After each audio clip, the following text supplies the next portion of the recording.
DRJ Kids. કથા માનો લાડલો.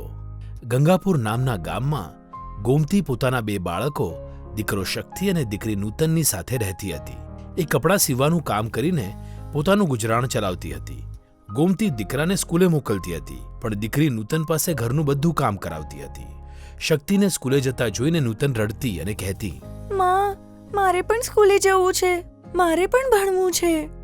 તું સ્કૂલે જઈને શું કરીશ? મારો દીકરો ભણી ગણીને મોટો માણસ બનશે, મારા ઘડપણનો સહારો બનશે, સમજી? હવે ઊભી ઊભી મને જોઈ શું રહી છે? જા અંદર જા, વાસણ સાફ કર. નૂતન રડતા રડતા અંદર જતી રહે છે.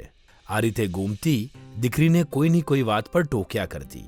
દીકરાને સારું સારું ખાવાનું આપતી અને નૂતનને બચેલું ખાવાનું મળતું હતું. આમાં જ એક સાંજે ત્રણેવ ઘરના ધાબે હતા. ગોમતી સુકાયેલા કપડાં કાઢી રહી છે. નૂતન અને શક્તિ રમત રમી રહ્યા છે. એટલામાં ઉપરથી એક વિમાનનો અવાજ સંભળાય છે. બંને ભાઈ બહેન ઉપર જોવા લાગે છે. ત્યાં જો વિમાન! ભાઈ, આ વિમાન બહુ દૂર જાય છે. આમાં બેસીને લોકો દૂરના દેશમાં જાય છે કામ કરવા અને અમીર બની જાય છે. આવું કમલી દીદી કહી રહી હતી. ત્યારે જ માં નૂતનને જોરથી વઢે છે. એ કમલીની ચમચી, બહુ મોઢું નહીં ચલાવ. આ કપડાં નીચે લઈને જા. નૂતન મમ્મી પાસેથી કપડાં લઈને નીચે જતી રહે છે. શક્તિમાને કહે છે, હું પણ વિમાનમાં બેસીને દૂર દેશમાં જઈશ અને બહુ પૈસા કમાઈશ. પછી હું તમને પણ મારી પાસે બોલાવી લઈશ. કેટલી મજા આવશે, હેને માં? હા બેટા, તું એક દિવસ મોટો માણસ બનીશ, એટલે જ તો હું તને સ્કૂલમાં ભણવા મોકલું છું. જા બેટા, નીચે જા. તારે માટે દૂધ અને બદામ રસોડામાં મૂકીને આવી છું, જઈને ખાઈ લે. નૂતનને નહીં આપતો, એ તારે માટે છે. ઠીક છે માં. એક બપોરે ગોમતી, શક્તિ અને નૂતન બજારમાં કંઈક સામાન લેવા માટે જાય છે. નૂતને ભરેલો થેલો ખભા પર ઉપાડેલો છે. થેલો બહુ ભારે છે. સામે જ એક શેરડીના રસની લારી જોઈને શક્તિ કહે છે, માં, મને રસ પીવો છે, તરસ લાગી છે. હા બેટા, હમણાં જ પીવડાવું છું. અરે ભાઈ, એક ગ્લાસ શેરડીનો રસ આપજો, બરફ નાખીને. હમણાં આપું છું. નૂતન બિચારી સામાન ઉપાડીને ગરીબડી નજરે થોડીક આશાથી જુએ છે. રસવાળો એક મોટો રસનો ગ્લાસ શક્તિને આપે છે. શક્તિ અડધાથી વધારે રસ પીને ગ્લાસ માને આપે છે. બસ માં, હવે નહીં પી શકું. આ લો. ગોમતી ગ્લાસમાં વધેલો રસ પોતે પી જાય છે. નૂતન જોતી જ રહે છે. એ ખૂબ હિંમત ભેગી કરીને માને કહે છે, માં, મને પણ તરસ લાગી છે. ઠીક છે, ઠીક છે, ઘરે જઈને પાણી પી લેજે. આલો ભાઈ પૈસા. નૂતનની આંખોમાં આંસુ આવી જાય છે અને ગોમતી નૂતનનો હાથ પકડીને આગળ ખેંચી લે છે. આ રીતે ઝડપથી સમય વીતી જાય છે. છોકરાઓ મોટા થઈ જાય છે, પણ ગોમતીમાં કોઈ પરિવર્તન નથી આવતું. ઘણા વર્ષો વીતી જાય છે. શક્તિ ભણવાનું પૂરું કરીને વિદેશમાં નોકરી કરવા લાગી જાય છે. નૂતન ઘરનું બધું કામ પણ કરતી અને માને બીજા કામમાં મદદ પણ કરતી. પણ ગોમતી બસ એને મહેણા મારે છે અને શક્તિના વખાણ કરે છે. પણ માં, ભાઈનો હજુ કોઈ ફોન પણ નથી આવ્યો. અરે અભાગણી, શુભ શુભ બોલ. આવશે એનો ફોન, જલ્દી આવશે. ખબર નહીં ક્યારે આ ભાગણીથી મારો પીછો છૂટશે. ચલ જા અહીંયાથી અને ઘઉં સાફ કર. કંઈ કામ તો કરતી નથી, મોટી ડંફાસો મારે છે. નૂતન ઓઢણીથી આંસુ લૂછતા અંદર ચોરડામાં જતી રહે છે. એટલામાં ગોમતીના ઘરે બનવારી કાકા આવે છે. બનવારી ભાઈ, કોઈ નવા સમાચાર લાવ્યા છો? અરે એ જ તો આપવા આવ્યો છું. નૂતન માટે એક માંગુ લાવ્યો છું. પાડોશી ગામનો છે. દાન દહેજ કાંઈ નથી જોઈતું. પૈસા, ઘર, જમીન બધું જ છે. બસ ઉંમર થોડી વધારે છે અને પહેલી પત્નીથી 3 બાળકો છે. પત્નીને કેન્સર હતો, 2 મહિના પહેલા જ ગુજરી ગઈ. ઘર અને બાળકોની સંભાળ માટે બીજા લગ્ન કરવા છે. કો તો બનવારી ભાઈ, આ અભાગણી માટે મારી પાસે એક પૈસો પણ નથી. ગોમતી બહેન, તમારો એક પૈસો પણ ખર્ચ નહીં થાય. બસ તમે હા કરી દો. સમજો, મેં હા કહી દીધી. એક વાર એ ગમે તે રીતે આ ઘરમાંથી નીકળી જાય તો ભાઈ, હું તો ક્યારેય એનું મોઢું ના જોઉં. પછી તો હું અને મારો દીકરો શક્તિ. તો પછી હું જાઉં છું અને છોકરાવાળાને હા કહી દઉં છું. ઠીક છે બનવારી ભાઈ, જલ્દીથી આ અભાગણી આ ઘરમાંથી નીકળી જાય તો સારું. હા. આ રીતે નૂતનના લગ્ન થઈ જાય છે. એનો પતિ ઉંમરમાં મોટો જરૂર છે, પણ બહુ જ સારો છે. એ નૂતનનું બહુ ધ્યાન રાખે છે. હવે નૂતન એ ઘરની માલકણ છે. ગોમતીએ લગ્ન પછી નૂતન સાથે સંબંધ તોડી નાખ્યા છે. 2 વર્ષ કેમ વીતી ગયા ખબર જ ના પડી. શક્તિનો ક્યારેય ફોન નહીં આવ્યો.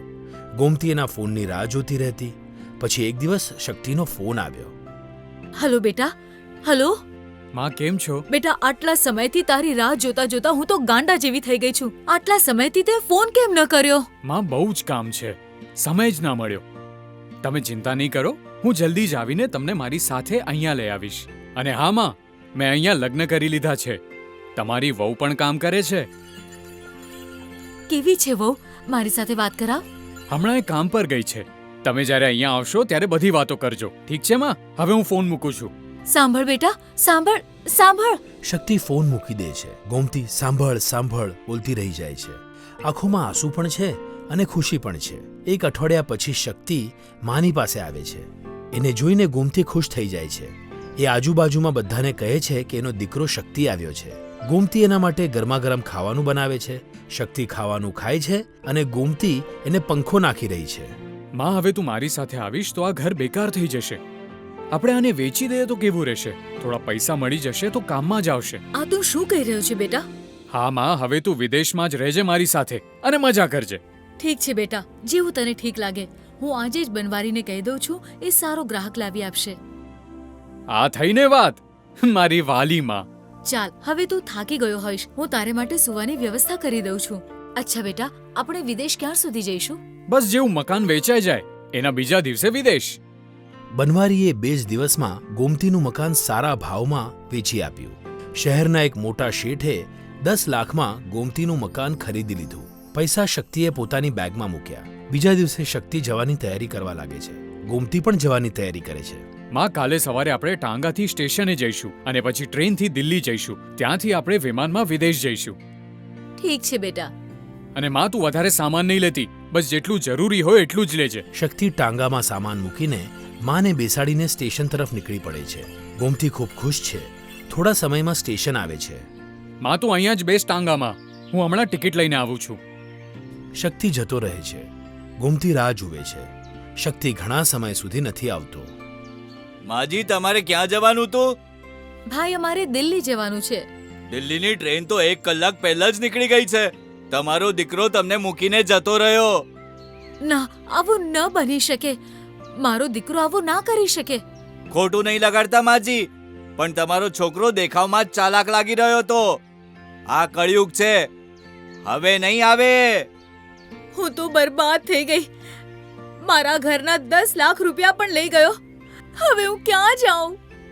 હવે રડવાથી કોઈ ફાયદો નહીં. હું તમને ત્યાં જ મૂકી દઉં છું જ્યાંથી લાવ્યો હતો.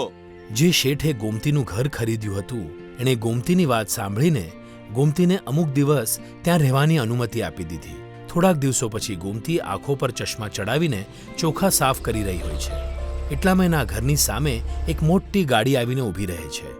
ગાડીમાંથી ઉતરીને કોઈક એની સામે આવે છે. કોણ છે? હું છું માં, તારી દીકરી નૂતન. બેટા, મને માફ કરી દે.